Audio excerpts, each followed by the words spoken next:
স্নেহের 2025 সালের নতুন বছরের সপ্তম শ্রেণীর ছাত্রছাত্রী বন্ধুরা, আশা করি তোমার সবাই ভালো আছো। আজ আমরা যে বিষয়টি নিয়ে আলোচনা করব, সপ্তম শ্রেণীর ফার্স্ট সামারি অর্থাৎ প্রথম পর্যায়ক্রমিক মূল্যায়নের ইতিহাসের সিলেবাস, প্রশ্নকাঠামো এবং নমুনা প্রশ্নপত্র নিয়ে।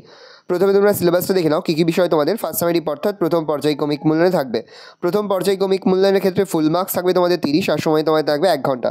তোমায় থাকবে ইতিহাসের ধারণা, দ্বিতীয় অধ্যায় ভারতের রাজনৈতিক ইতিহাসের কয়েকটি ধারা, খ্রিস্টীয় সপ্তম থেকে দ্বাদশ শতক, আর থাকবে তৃতীয় অধ্যায় ভারতের সমাজ, অর্থনীতি ও সংস্কৃতির কয়েকটি ধারা, খ্রিস্টীয় সপ্তম থেকে দ্বাদশ শতক। ভালো করে তোমরা সিলেবাসটা দেখে নাও।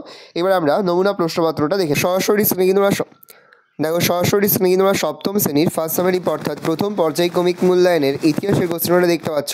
ফুল মার্কস তোমাদের রয়েছে 30, আর সময় তোমাদের রয়েছে 1 ঘন্টা। একের দাগে রয়েছে সঠিক উত্তর নির্বাচন করে লেখো যে কোনো 6টি, প্রতিবেশন মানে 1 করে 1 × 6 = 6। প্রথম, বঙ্গ নামের প্রথম উল্লেখ পাওয়া যায় অর্থশাস্ত্র ঐতিহ্য আরণ্যক মহাভারতে আইনি আকবরী গ্রন্থ, তবে ঐতিহ্য আরণ্যক গ্রন্থে। অর্থশাস্ত্র গ্রন্থটি রচনা করেন কালিদাস, আবুল ফজল, কৌটিল্য, বাণভট্ট, তবে কৌটিল্য। শশাঙ্কের রাজধানী ছিল কর্ণসুবর্ণ, সমতট কনজ, বিক্রমপুর, তবে কর্ণসুবর্ণ। সেন বংশের শেষ রাজা ছিলেন সামন্ত সেন, বিজয় সেন, বল্লাল সেন, লক্ষণ সেন, তবে লক্ষণ সেন। পাল সেন যুগে বাংলার প্রধান ফসল ছিল ধান, গম, যব, পাট, তবে ধান। লক্ষণ সেনের সভাকবির নাম কি? বাণভট্ট, জয়দেব, অশ্বঘোষ, হরায়ুধ, তবে জয়দেব। গীতগোবিন্দম কাব্যের রচয়িতা ছিলেন ধৈ, গোবর্ধন শরণ, জয়দেব, তবে জয়দেব। বাঙালির আলু খেতে শিখেছে ইংরেজদের, ফরাসিদের, পর্তুগিজদের না রোমদের কাছ থেকে, তবে পর্তুগিজদের কাছ থেকে। পরের প্রশ্ন 2 দাগে রয়েছে অতি সংক্ষিপ্ত উত্তরভিত্তিক প্রশ্ন, যে কোনো 4টি, প্রতিবেশন মানে 1 করে 1 × 4 = 4। প্রথম, হর্ষবর্ধনের সভাকবির নাম কি? উত্তর হবে বাণভট্ট। পাল বংশের প্রতিষ্ঠাতাকে গোপাল। প্রথম খলিফার নাম কি? আবু বকর। রামচরিত কাব্য কার লেখা? সন্ধ্যাকর নন্দী। চোল রাজ্যে কোন ধাতুর হস্তশিল্প বিখ্যাত ছিল? ব্রোঞ্জ। বিক্রমশীল মহাবিহার কে প্রতিষ্ঠা করে? ধর্মপাল। 3 দাগে রয়েছে সংক্ষিপ্ত উত্তরভিত্তিক প্রশ্ন, যে কোনো 2টি, প্রতিবেশন মান 2 করে 2 × 2 = 4। প্রথম, কে কখন গঙ্গাইকোন্ড চোল উপাধি গ্রহণ করেন? প্রথম রাজেন্দ্র চোল গঙ্গাইকোন্ড চোল উপাধি গ্রহণ করেন। তিনি বাংলার পাল বংশের বিরুদ্ধে এক অভিযান চালান। এই অভিযানে গঙ্গা নদীর তীরে পাল রাজাকে হারিয়ে গঙ্গাইকোন্ড চোল উপাধি গ্রহণ করেন। পরের প্রশ্ন, কৈবর্ত বিদ্রোহ কবে এবং কার বিরুদ্ধে হয়েছিল? আনুমানিক 1070 থেকে 71 খ্রিস্টাব্দে কৈবর্ত বিদ্রোহ হয়েছিল। পাল রাজাদের দুর্বলতার সুযোগে দ্বিতীয় মহিপালের শাসনকালে কৈবর্ত নেতা দিব্য বা দিব্যক বিদ্রোহ করেন। এই বিদ্রোহের আরও 2জন নেতা ছিলেন রুদক এবং ভীম। সামন্ততন্ত্র বলতে কী বোঝো? মধ্যযুগে ভারতীয় সমাজে এক বিশেষ গোষ্ঠীর রাজকর্মচারীদের ক্ষমতা বৃদ্ধি পায়। অনেক সময় তাদের নগদ বেতন না দিয়ে জমি দেওয়া হতো। সেই জমির রাজস্বই ছিল ওই কর্মচারীদের আয়। এছাড়া তারা গ্রামের শাসন এবং বিচার কার্যে দেখাশোনাও করত। রাজা গোষ্ঠীর শাসকও জনগণকে নিয়ে। এর ফলে একটি স্তরভেদ তৈরি হয়েছিল সমাজে। এই ধরনের গড়ে ওঠা ব্যবস্থায় সামন্ততন্ত্র নামে পরিচিত। ব্রহ্মদেব ব্যবস্থা বলতে কী বোঝো বা ব্রহ্মদেব ব্যবস্থা কাকে বলে? দক্ষিণ ভারতের রাজাদের অনেক স্থায়ী সামন্ত ও ব্রাহ্মণদের সঙ্গে ক্ষমতা ভোগ করে নিতেন। অনেক সময় রাজা ব্রাহ্মণদের জমি দান করতেন। ব্রাহ্মণরা অনাবাদি জমি ও জঙ্গল পরিষ্কার করে নতুন জনবসতি তৈরি করতেন। রাজা ব্রাহ্মণদের যে জমি দিতেন তার জন্য ব্রাহ্মণদের কর দিতে হতো না। রাজার জমিদানের এই ব্যবস্থাকে ব্রহ্মদেব ব্যবস্থা বলা হয়। 4 দাগে রয়েছে বিশ্লেষণাত্মক উত্তরভিত্তিক প্রশ্ন, যে কোনো 2টি, প্রতিবেশন মান 3 করে 3 × 2 = 6। মাৎসন্যায় কি? বাংলার রাজা শশাঙ্কের মৃত্যুর পর তার পুত্র মনসবদেব সিংহাসনে বসেন। তিনি মাত্র 8 মাস 5 দিন রাজত্ব করেছিলেন। এই সময় থেকে কনৌজ রাজ হর্ষবর্ধন, কামরূপের রাজা ভাস্কর বর্মা, কাশ্মীর রাজ ললিতাদিত্য সহ অনেকে বারবার বাংলা আক্রমণ করেন। ফলে বাংলায় চরম অরাজকতার সৃষ্টি হয়। পুকুরের বড় মাছ যেমন ছোট মাছ গিলে খায়, বাংলার জনজীবনে সেই অবস্থা তৈরি হয়েছিল। সবলেরা দুর্বলের ওপর অত্যাচার করত। বাংলার এই অবস্থাকে মাৎসন্যায় বলা হয়। খালিফা কাকে বলে বা খালিফা কাদের বলে? খিলাফত বলতে কী বোঝো? খলিফা হযরত মুহাম্মদের মৃত্যুর পর তার প্রধান 4 সঙ্গী একে একে মুসলমানদের নেতা নির্বাচিত হন। এদের বলা হয় খলিফা। আরবি ভাষায় খলিফা শব্দের অর্থ প্রতিনিধি বা উত্তরাধিকারী। খিলাফত ইসলাম ধর্মের ক্ষমতা যেসব অঞ্চলে ছড়িয়ে পড়ে তাকে বলে দার উল ইসলাম। খলিফা হলেন দার উল ইসলামের প্রধান নেতা। খলিফার এই অধিকারকে এলাকাকে বলা হয় খিলাফত। তাহলে খলিফার এই অধিকারের এলাকাকে বলা হয় খিলাফত। পঞ্চরত্ন কাদের বলা হয়? বাংলার সেন বংশের রাজা লক্ষণ সেনের রাজসভায় 5জন বিখ্যাত কবি ছিলেন। এদের একসঙ্গে পঞ্চরত্ন বলা হতো। 5জন বিখ্যাত কবি পঞ্চরত্ন হলেন জয়দেব ধৈ, গোবর্ধন, উমাপতিধর, শরণ।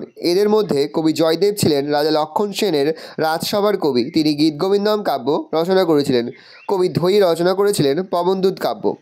পাল যুগের স্থাপত্য শিল্প সম্পর্কে লেখো বা আলোচনা করো। শিল্পকলার ক্ষেত্রে পাল যুগ গুপ্ত যুগকে অনুসরণ করে। পাল আমলে স্থাপত্যের মধ্যে উল্লেখযোগ্য হলো স্তূপ, বিহার এবং মন্দির। বাংলাদেশের ঢাকার আশরাফপুর গ্রামে, রাজশাহীতে, পাহাড়পুরে, চট্টগ্রামে, পশ্চিমবঙ্গের বর্ধমান জেলার ভরতপুর গ্রামে পাল আমলে নির্মিত যে সমস্ত বৌদ্ধস্তূপ লক্ষ্য করা যায় তাদের আকৃতি অনেকটা শিখরের মতো।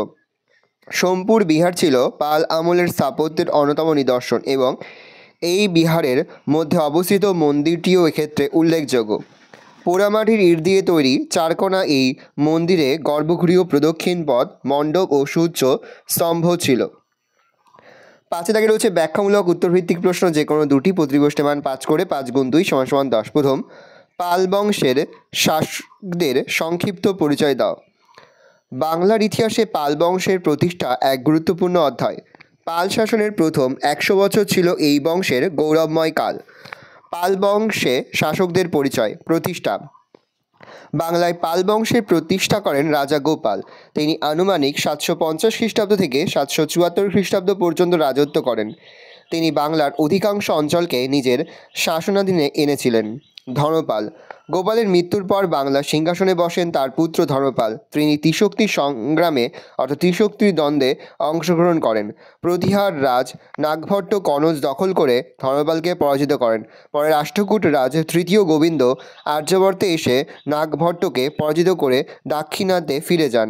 এই সুযোগে ধর্মপাল উত্তর ভারতে নিজের কর্তৃত্ব পুনঃপ্রতিষ্ঠা করেন। দেবপাল। ধর্মপালের মৃত্যুর পর তার পুত্র দেবপাল সিংহাসনে বসেন। তার সাম্রাজ্য পূর্বে অসম থেকে পশ্চিমে কাশ্মীর সীমান্ত ও পাঞ্জাব এবং উত্তরে হিমালয় থেকে দক্ষিণে বিন্ধ্য পর্বত পর্যন্ত বিস্তৃত ছিল। 4. পরবর্তী শাসকগণ। দেবপালের পরবর্তী উল্লেখযোগ্য পাল শাসকেরা ছিলেন বিগ্রহপাল, নারায়ণ পাল, দ্বিতীয় গোপাল, রামপাল প্রমুখ। পতন। রামপাল কৈবর্ত বিদ্রোহ দমন করলেও পরবর্তী পাল রাজাদের দুর্বলতার কারণে এই বংশের পতন ঘটে। শেষ পয়েন্ট করব উপসংহার। কালের নিয়মে একসময় পাল সাম্রাজ্যের ধ্বংস হয়ে গেলেও চরম অরাজকতাময় অবস্থা থেকে পালরা বাংলাকে রক্ষা করে দীর্ঘকাল যে তা বজায় রেখেছিল এই কথা অস্বীকার করা যায় না। পরের প্রশ্ন খুবই গুরুত্বপূর্ণ। গৌড়ের রাজা শশাঙ্কের কৃতিত্ব আলোচনা করো। গুপ্ত রাজা মহাসামন্ত সেনের অধীনে সামান্য একজন মহাসামন্ত ছিলেন শশাঙ্ক জীবন শুরু করেন বা মহাসামন্ত হিসাবে শশাঙ্ক জীবন শুরু করেন। পরবর্তীকালে তিনি বঙ্গে গৌড় নামে একটি স্বাধীন রাজ্য প্রতিষ্ঠা করেন। শশাঙ্ক বিখ্যাত হওয়ার কারণ। রাজ্যজয়। শশাঙ্ক সমগ্র গৌড় দেশে আধিপত্য বিস্তার করেছিলেন। তিনি দণ্ডভুক্তি উৎকল কঙ্গোদ রাজ্য অধিকার করেছিলেন। মগধ বুদ্ধগয়া অঞ্চলও তিনি নিজ রাজ্যভুক্ত করেন। তার রাজ্যসীমা উত্তর হাইপেন পশ্চিমে বারাণসী পর্যন্ত বিস্তৃত ছিল। 2. ঐক্য ও সংহতি স্থাপন। শশাঙ্কই প্রথম বাংলার ঐক্য ও সংহতি স্থাপন করে সাম্রাজ্যের বিস্তার ঘটান। তার এই রাজ্যজয় নীতি অনুসরণ করেই পরবর্তীকালে পাল রাজারা এক বিশাল সাম্রাজ্য গড়ে তুলতে পেরেছিলেন। 3. আর্যাবর্তে বাঙালি সাম্রাজ্য প্রতিষ্ঠা। প্রথম স্বাধীন ও সার্বভৌম গৌড় রাজ্যের প্রতিষ্ঠাতা ছিলেন শশাঙ্ক। তিনি উত্তর ভারতে আংশিক আধিপত্য বিস্তার করেন। গৌড়তন্ত্র। গৌড়ে গড়ে ওঠা শশাঙ্কের আমলাতান্ত্রিক শাসন ব্যবস্থা গৌড়তন্ত্র নামে পরিচিত। শশাঙ্কের তৈরি গৌড়ের রাজতন্ত্র বিষয়ে ডক্টর নিহিনরঞ্জন রায় বলেছেন, এই রাজতন্ত্র আসলে গৌড়তন্ত্র। মূল্যায়ন। বস্তুত শশাঙ্কের কৃতিত্বের জন্যই বাংলা এক অখণ্ড ও স্বাধীন রাজ্য হিসাবে আত্মপ্রকাশ করতে পেরেছিল। পরের প্রশ্ন, রাজা লক্ষণ সেনের রাজসভার সাহিত্যচর্চার পরিচয় দাও। বাংলার সেন বংশের রাজা লক্ষণ সেন ছিলেন সাহিত্যপ্রেমী। তার রাজসভায় অনেক কবি ও সাহিত্যিক সমাদর পেয়েছেন। তার মধ্যে উল্লেখযোগ্য হলেন এক কবি জয়দেব। জয়দেব ছিলেন লক্ষণ সেনের সভাকবি। তার রচিত বিখ্যাত কাব্য হল গীতগোবিন্দম। ধৈ। তার রাজসভার অপর এক কবি ধৈ পবনদূত কাব্য রচনা করেছিলেন। পঞ্চরত্ন: জয়দেব ও ধৈ সহ আরও 3জন কবি গোবর্ধন, উমাপতিধর শরণ, লক্ষণ সেনের রাজসভা অলঙ্কৃত করছিলেন। এই 5জন পণ্ডিতকে একত্রে পঞ্চরত্ন বলা হয়। 4. এছাড়া লক্ষণ সেনের মন্ত্রী হলায়ুধ রচনা করেছিলেন ব্রাহ্মণ সর্বস্ব নামে একটি বৈদিক নিয়মের একটি গ্রন্থ। পরের প্রশ্ন খুবই গুরুত্বপূর্ণ। নালন্দা বিশ্ববিদ্যালয় বা নালন্দা বৌদ্ধবিহার সম্পর্কে যা জানো লেখো। প্রাচীন ভারতের শিক্ষা প্রসারে যে বৌদ্ধবিহারটি উল্লেখযোগ্য ভূমিকা গ্রহণ করেছিল তা হলো নালন্দা মহাবিহার। 1 দিয়ে পয়েন্ট করবে প্রতিষ্ঠা। বর্তমান ভারতে বিহার রাজ্যের পাটনা জেলার অন্তর্গত রাজগিরের কাছে নালন্দা মহাবিহারের ধ্বংসাবশেষ আছে। সম্ভবত গুপ্ত সম্রাটদের আমলে খ্রিস্টীয় 5ম শতকে এটি প্রতিষ্ঠিত হয়েছিল। 2. পৃষ্ঠপোষকতা: নালন্দা মহাবিহার হর্ষবর্ধন ও পাল রাজাদের সাহায্য পেয়েছিল। স্থানীয় রাজা এবং জমির মালিকরা ছাড়াও সুদূর সুমাত্রা দ্বীপের শাসকও এই মহাবিহারের জন্য সম্পদ দান করেছেন। 3. প্রবেশিকা পরীক্ষা: নালন্দা মহাবিহারে ভর্তি হওয়ার আগে শিক্ষার্থীদের কঠিন প্রবেশিকা পরীক্ষায় উত্তীর্ণ হতে হতো। ছাত্র শিক্ষক: নালন্দা মহাবিহারের ছাত্রদের নির্খরচায় খাবার, জামাকাপড়, শয্যাদ্রব্য এবং ওষুধপত্র দেয়া হতো। নালন্দার সমৃদ্ধির যুগে 10,000 জন আবাসিক ভিক্ষুক এখানে থাকত। তাদের মধ্যে 500 জন ছিল শিক্ষক এবং 8,500 জন ছিল ছাত্র। 5. বিদেশি শিক্ষার্থী: শুধু তিব্বত, চীন, কোরিয়া এবং মঙ্গোলিয়া থেকে ছাত্ররা এই মহাবিহারে পড়তে আসতো। এর মধ্যে চীন দেশের ছাত্রদের শিক্ষাদানের জন্য বিশেষ তহবিলের বন্দোবস্ত ছিল।